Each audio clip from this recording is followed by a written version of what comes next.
This lecture will introduce you to the genre of persuasion. The persuasive genre.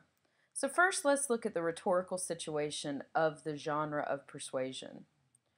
What is our purpose with learning about persuasive genres? Why do people write to persuade? Why should you want to persuade people? Well, the reason that people want to learn about persuasive genres is that authors at some point or other are going to want to convince their audiences of a certain thing. And it's really important to be able to write in different mediums in which you can write and create logical arguments. Because once you learn that, then you will be able to convince your audiences of particular topics and issues and ideas. So that brings me to the next point. Why? Which brings me to the next point on audience. How do we persuade each other? Well, in order to be able to write to persuade, our purpose in the persuasive genre, you have to understand who your audience is. And if you don't understand who your audience is, it's going to be very difficult to persuade them of something. You know, our book uses a political example, and that's all well and good. And I think that is part of the persuasive genre, but I don't think necessarily that's the only way for you guys to think about it. I mean, think about it. You probably have had a conversation with someone in your life about where you should go to eat. Okay? You know your audience, the person that you're having a conversation with. It could be your mom, it could be your sister, it could be your brother or your cousin or your grandma, or your dad. So depending on that person is going to change how you go, what tools you use to figure out where you guys want to go to eat, right? So I know with my mom, she will not, under any circumstances, ever eat Mediterranean food. She just does not like it. So I know that if I want to convince her to go eat with me, that I am not going to pick one of those places because I know my audience. She hates that. Whereas my dad, I know that he loves to eat Mexican food.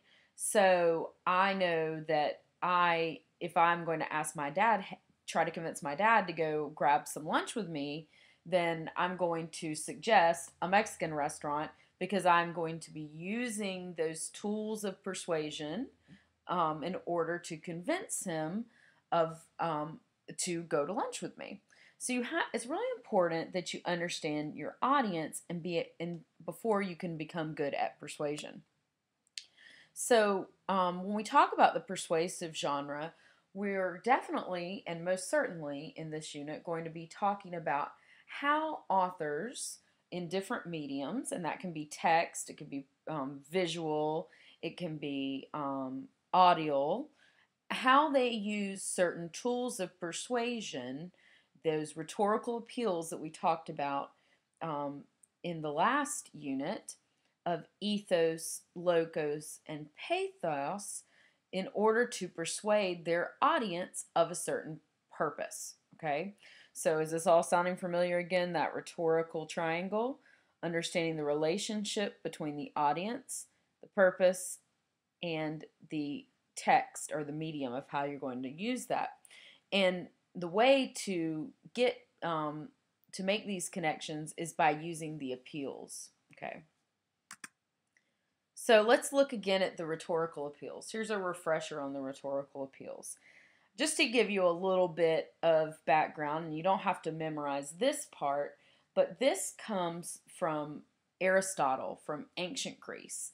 And Aristotle was explaining to his philosophical students, his philosophers, how to be the most efficient speaker to convince someone of a certain argument.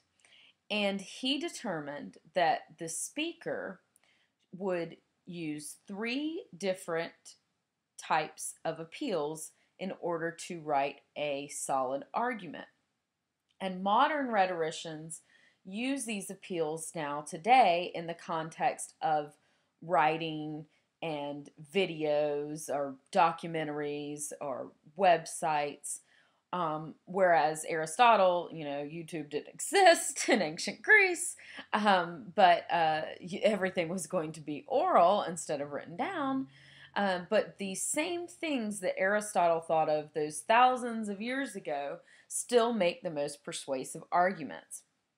The first rhetorical appeal, just to refresh your memory, that we've talked about is ethos.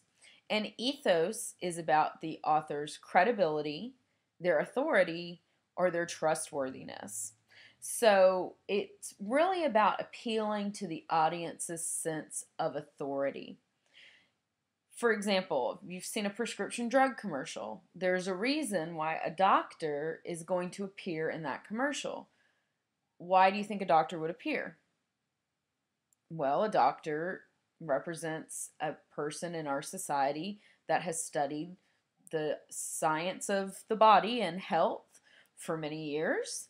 And so if a doctor's in a prescription drug ad saying this is a great drug and it's good for you and safe for you, then you're going to trust the doctor's credibility or authority on health.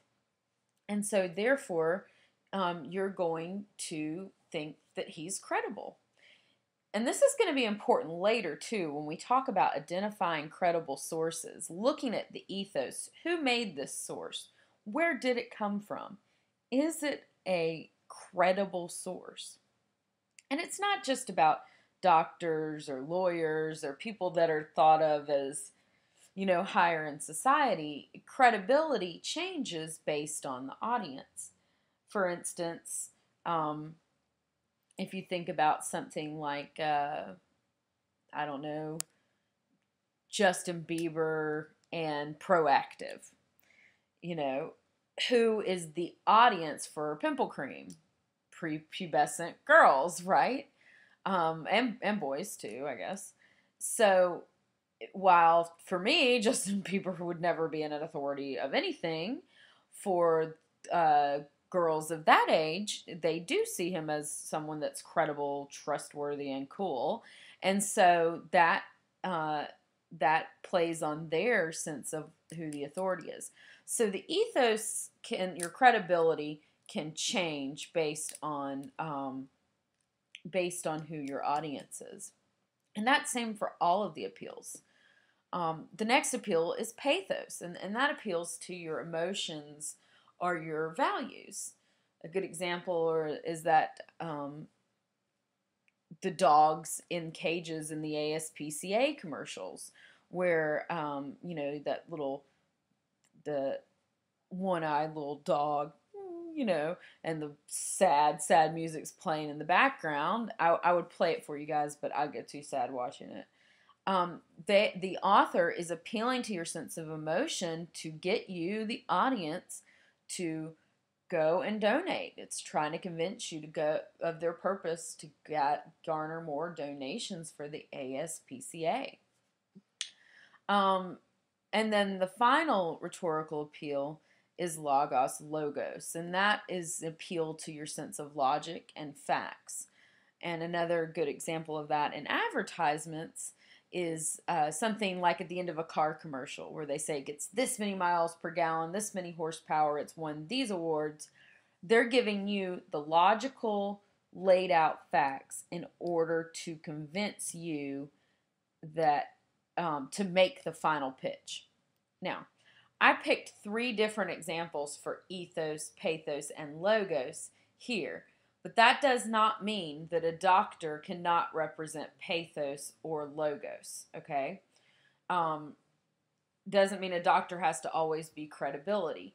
They can sometimes be more than one thing at one time, or oftentimes, particularly when we start talking about print ads. But for now, let's just look at how they're defined separately. And in the next lecture in this series, we'll talk about, okay, what happens when we start to notice that it's more complex than that and that things can be more nuanced. for now, let's leave them separated, but do know that they aren't necessarily always in separate categories. So, what are some other things that can help us persuade? Modes and media. They can help you persuade just by existing, right? A mode is how a composition is experienced by readers, viewers, or listeners. So it could be something that they read in a textbook. It could be something that how something is written, the particular style, and that again is going to depend on the audience. Um, sorry, Bella's growling on the couch. If you heard her. That can depend on the audience, what's going to be the best type of mode there. And the medium is how that mode is delivered. So that message, the mode is delivered, and that could be through print, web, digital, or face-to-face. So when we talk about conventions of genres, there are some things that you need to keep in mind that most all persuasive writings have in common. First, you're going to make an explicit argument and have a position statement. And second, it taps into an audience's values and emotions. Now, a lot of times students will say, when they hear argument, they think pro and con. That's not necessarily the case when you're talking about persuasive genres. When you look at an advertisement and they're trying to convince you to read something, they're not going to tell you the cons of, or they're trying to convince you to buy something. They're not going to tell you the cons of their product. And so when I ask you to write an argumentative analysis, I'm not asking you to list the cons of a product or the pros of it. I'm asking you to explore how the author takes a particular position on an issue.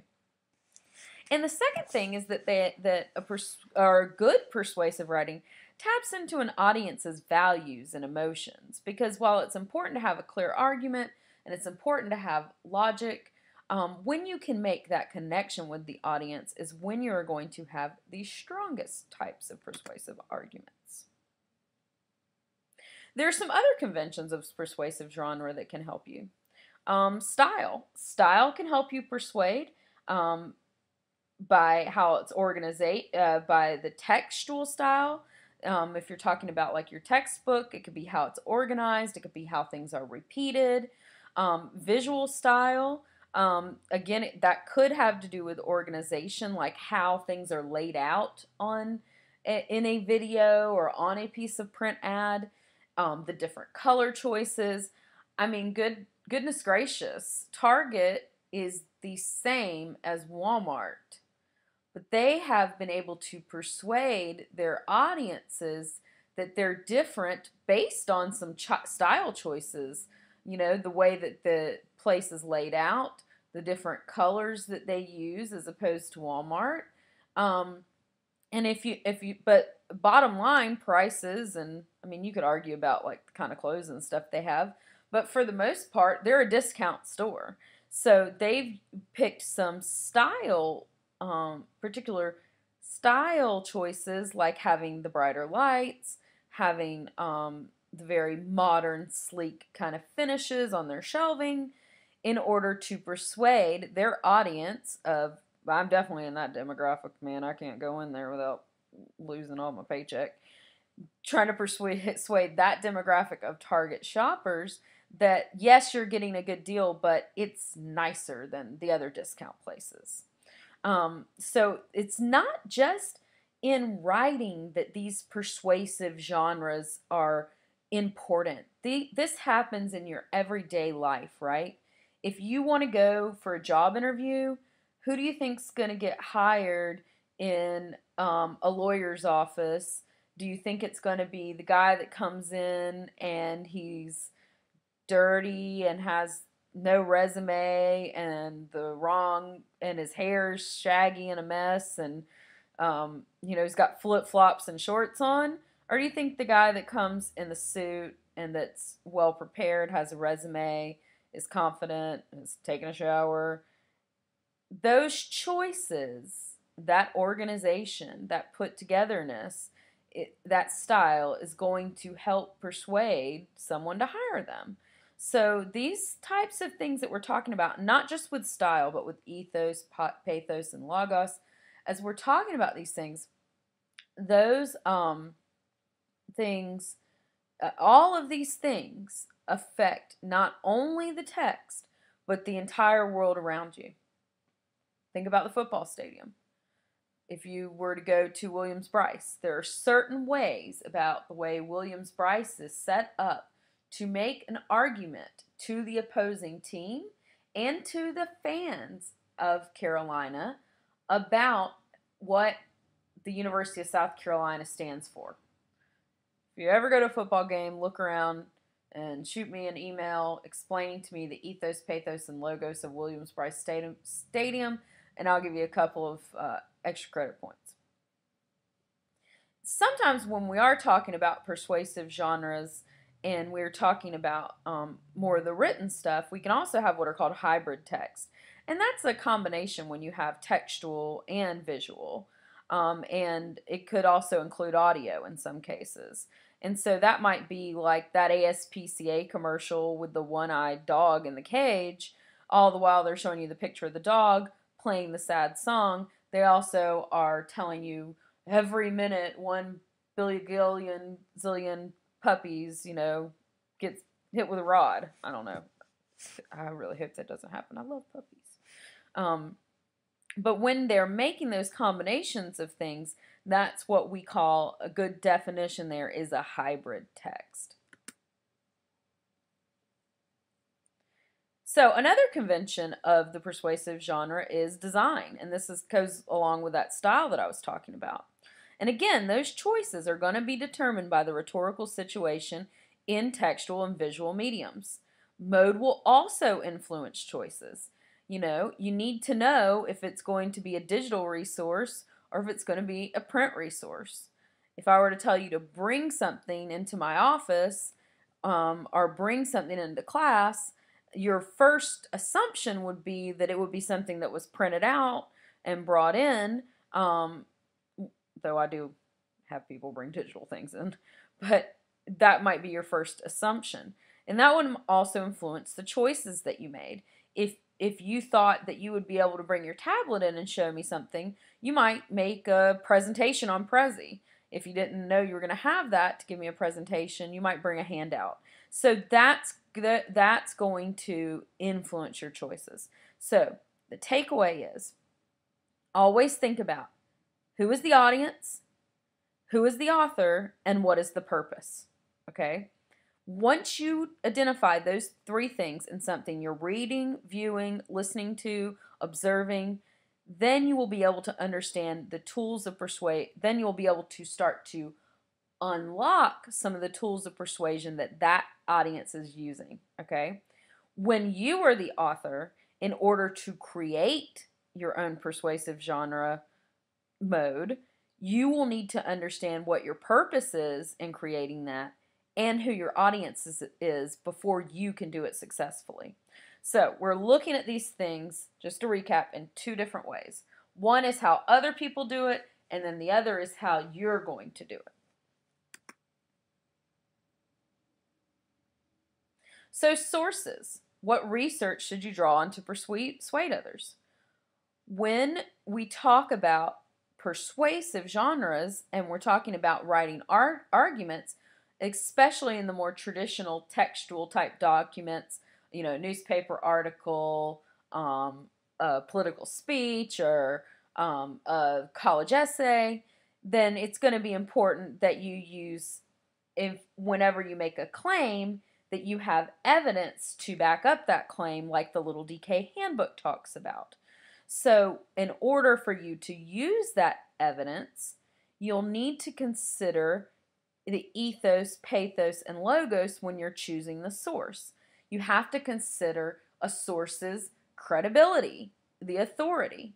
If something about, let me think of a good example. If you were doing some research and you found a website from the American Cancer Association and you were doing some research on breast cancer awareness, and you found research, and you found a an article on their website, you would probably assume that they would be a credible source because they are a recognized organization in the United States as leading researchers in cancer research. If you found an answer to a question on Yahoo Answers, you would not be able to use that as a credible academic source because you don't know who the people are that are answering the question.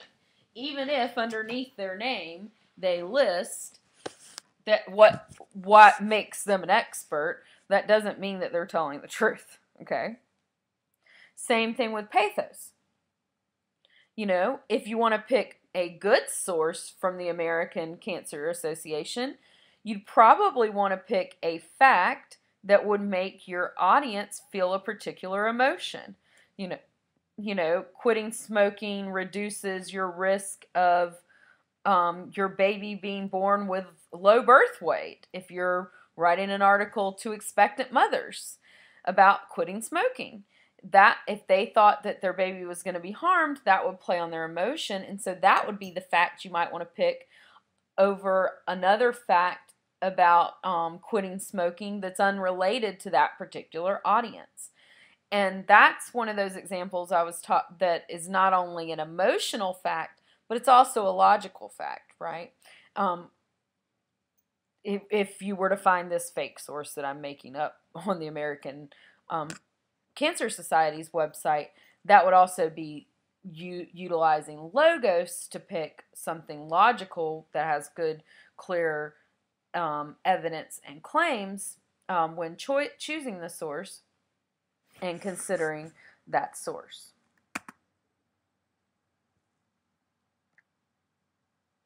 In this unit, we'll be doing the visual analysis. And the visual analysis for this assignment, we won't be doing any research. So even though I just talked to you about persuasive genres and choosing sources, in this case, you're not going to be in this particular assignment, you will not be creating your own persuasive argument. Instead, in order to learn more about the persuasive genre, we'll be examining an author's persuasive argument, and we'll be analyzing that. So you won't have any research. Instead, you'll be selecting an advertisement, and you will be examining how and why the author of the advertisement makes choices using the rhetorical situation. The purpose of this assignment is so that you develop a proficiency in being able to analyze an argument by developing and writing a piece that examines a visual text. The aim of your argument will be to support a thesis using the tools of persuasion concerning how your chosen visual text itself offers a persuasive argument. So, essentially what you'll be doing is you'll get an ad, you'll view that ad, you'll identify you'll identify the purpose of the ad and the audience of the ad, because advertisements have very specific audiences, and then you will explain to me how the author used the rhetorical situation in order to convince their audience of that purpose. So, how did the author use the rhetorical appeals and their audiences, the background of their audience, in order to convince their audience to buy something like a toaster? Okay. Now, the next lecture that we have there will be more information on this assignment. I just want to kind of give you an overview so that you'll see where we're going in this unit of study. One last thing to keep in mind about this assignment is that you will not be choosing a side on an argument. Instead, you'll be analyzing how someone else chose a side and then convinced an audience of that. So, for instance, if you pick an advertisement selling shoes, I don't really care if you like shoes or not. It doesn't matter in the case of this. You'll just be telling me the author of the Nike ad is trying to persuade people who are interested in sports to buy their tennis shoes by using the rhetorical appeals of ethos, logos, pathos. That's what you'll be doing, not making an argument about tennis shoes. Okay? So, there will be other units this semester where you will get to create your own arguments and have your own ideas, but in this case, we're just examining someone else's idea. There will be more on this assignment in the next lecture. I just wanted to give you a preview now so that you could kind of think a little bit ahead of where we might be going with this next. I hope you were able to learn something more about the genre of persuasion in this lecture and more about how the rhetorical situation works in the persuasive genre. And I look forward to going into the next part of the unit with you.